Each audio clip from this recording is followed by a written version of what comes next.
Ito po ang lahat ng kinakailangang malaman ninyo tungkol po sa No Contact Apprehension Policy or NCAP ng gobyerno.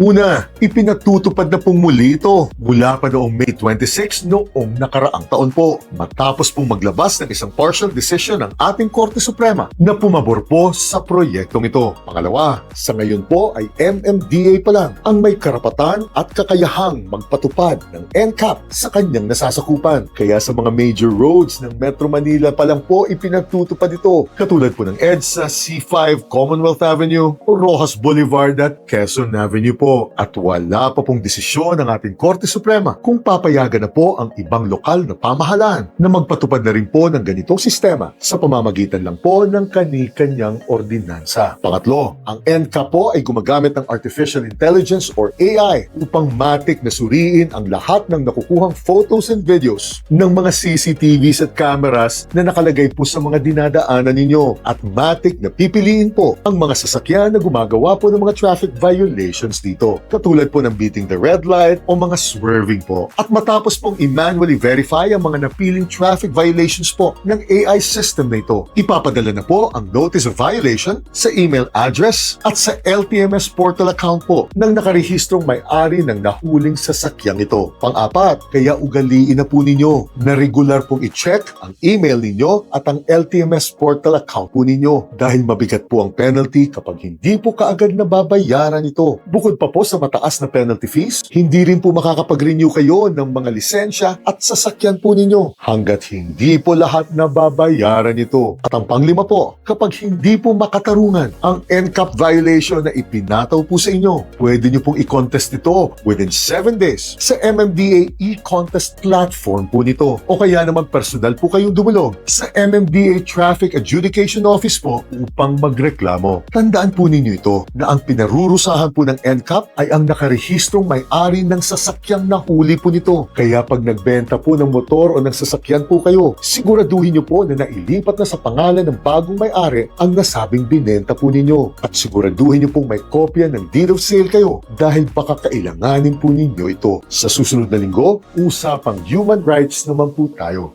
Gina.